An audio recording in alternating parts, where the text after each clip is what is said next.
Nayaganj, Collectorganj, बिराना road, शिवाला महत्वपूर्ण बाज़ारें हैं। जो बाज़ारों में बाहर का आदमी आता है, पूरे प्रदेश भर से लोग आते हैं, लेकिन यहाँ पार्किंग की सुविधा नहीं है। सबसे पहले तो पार्किंग की सुविधा करनी ही मेरी प्राथमिकता होगी। दूसरा, ये मोहल्ला जो ये विधानसभा में ऐसे बहुत से मोहल्ले हैं जो बहुत पुराने कानपुर की तरह के बने हुए हैं। सपा यहाँ कभी रही नहीं। पिछली बार कांग्रेस का और सपा का गठबंधन हुआ था। बाद में वो गठबंधन नहीं, जनता को ठगने वाला ठगबंधन था। बाद में जनता जान गई कि हम ऐसे विधायक जिसने कभी 5 साल अच्छे कोई काम ही नहीं किए, सिर्फ एक काम किया इन्होंने, एनआरसी के मुद्दे पे जिस तरीके से मुसलमानों को मतलब जो आंदोलन में उनका सहयोग में साथ में खड़े हुए, जिससे यहाँ के जिन बहुसंख्यक ने इनको वोट दिया था उनको तकलीफ हुई कि हमने अकेले अल्पसंख्यक के वोट से विधायक नहीं बने थे, इनको बहुसंख्यक ने भी वोट दिया था। कोई नहीं कह सकता कि मोदी जी ने कभी जातिवाद को लेके या किसी धर्मवाद को लेके कोई योजना बनाई या पूजनीय योगी आदित्यनाथ जी ने करी। लेकिन ये जो राजनीतिक दल के लोग हैं, ये राजनीतिक दल के लोगों को लगने लगा कि मोदी तो अभी तक सिर्फ कुछ जातियों का था, अब उसने तो सभी धर्मों के लोगों को काम करने लगे।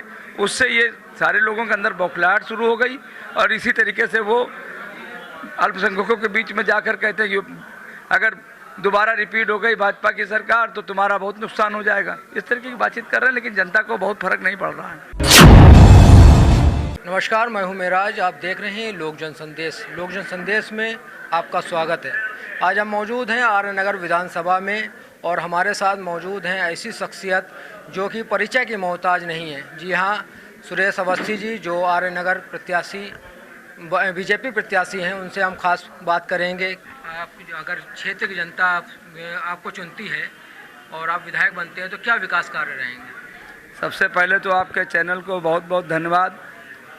देखिए, यहाँ जो मूलभूत समस्याएं हैं, चूँकि अब जो आर्य नगर विधानसभा है, इस विधानसभा में व्यापारी चूँकि नयागंज, कलेक्टरगंज, बिराना रोड, शिवाला महत्वपूर्ण बाज़ारें हैं। जो बाज़ारों में बाहर का आदमी आता है, पूरे प्रदेश भर से लोग आते हैं, लेकिन यहाँ पार्किंग की सुविधा नहीं है।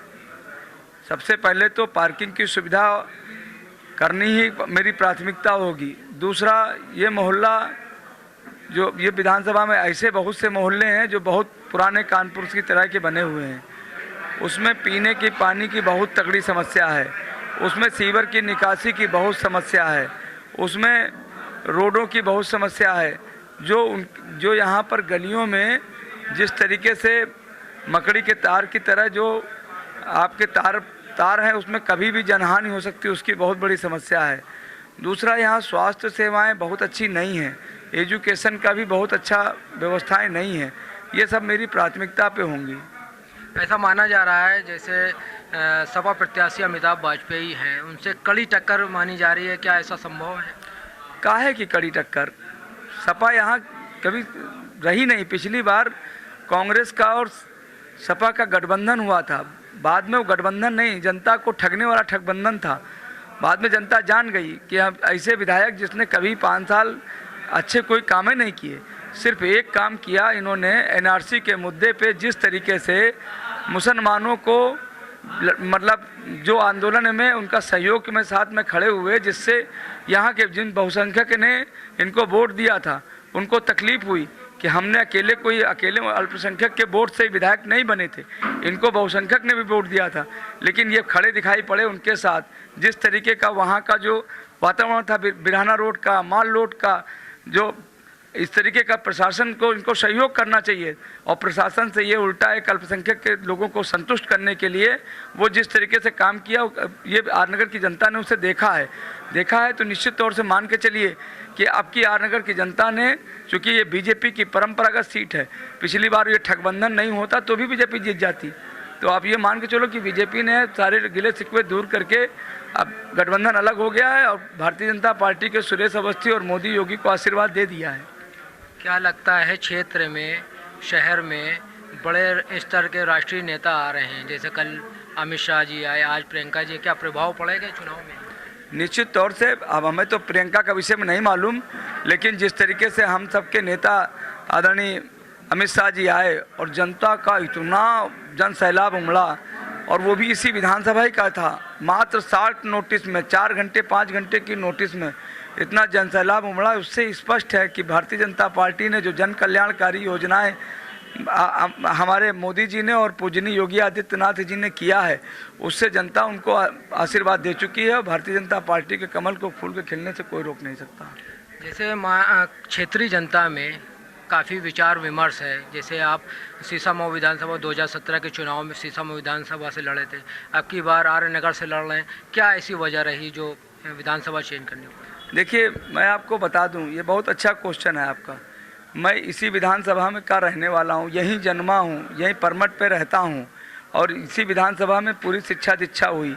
लल्लू प्रसाद और DAV कॉलेज छात्र संघ का महामंत्री अध्यक्ष रहा हूँ, और स्थिति ये है कि दूसरे अन्य विधायक जो हैं वो यहाँ के हैं ही नहीं।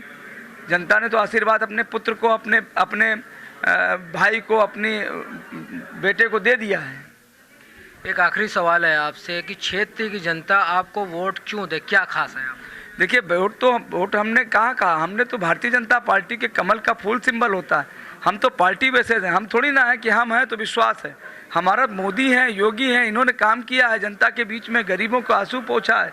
कोरोना में फ्री वैक्सीन, फ्री राशन हम लोगों ने दिया है। हमने तमाम ऐसी योजनाएं, चाहे प्रधानमंत्री आवास योजना हो, चाहे हमने गरीबों के बीच में जाकर जो उनका दिलों में राज बनाया है। भारतीय जनता पार्टी में कोई प्रत्याशी नहीं, सिर्फ कमल का फूल प्रत्याशी होता है, उसको आधार मान के हम चुनाव लड़ने आए हैं। एक आखिरी सवाल और है आपसे, जैसे चुनाव आता है तो हिंदू, मुस्लिम, धर्म, वर्ग, इन सबों को मुद्दे उड़ जाते हैं। ऐसा नहीं हो सकता है कि इंसानियत को लेकर बात हो, इंसानियत को लेकर चुनाव लड़ा जाए? देखिए, बहुत सुंदर क्वेश्चन है आपका। हमारी 5 साल की सरकार या 8 साल की सरकार, इन्होंने पूरा नारा दिया सबका साथ, सबका विकास, सबका विश्वास, और हमने इसी के ऊपर अपनी सरकार को भी चलाया। कोई नहीं कह सकता कि मोदी जी ने कभी जातिवाद को लेके या किसी धर्मवाद को लेके कोई योजना बनाई या पूजनीय योगी आदित्यनाथ जी ने करी। लेकिन ये जो राजनीतिक दल के लोग हैं, ये राजनीतिक दल के लोगों को लगने लगा कि मोदी तो अभी तक सिर्फ कुछ जातियों का था, अब उसने तो सभी लोगों, सभी धर्मों के लोगों को काम करने लगे। उससे ये सारे लोगों के अंदर बौखलाहट शुरू हो गई, और इसी तरीके से वो अल्पसंख्यकों के बीच में जाकर कहते हैं कि अगर दोबारा रिपीट हो गई भाजपा की सरकार तो तुम्हारा बहुत नुकसान हो जाएगा। इस तरीके की बातचीत कर रहे हैं, लेकिन जनता को बहुत फर्क नहीं पड़ रहा है। ये थे बीजेपी प्रत्याशी आर नगर से सुरेश अवस्थी जी, जिन्होंने हमारे सवालों का बेबाकी से सारे सवालों का जवाब दिया है। तब तक आप देखते रहिए लोक जनसंदेश। कैमरामैन संतोष पांडे के साथ मेराज। कानपुर से लेकर लखनऊ तक, हमीरपुर से लेकर सुल्तानपुर, फर्रुखाबाद से कन्नौज तक, क्या है जनता का मिजाज?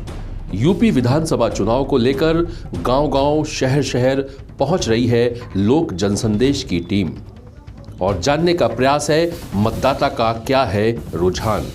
क्या इस बार हो पाएगा बदलाव? देखिए विजन यूपी में।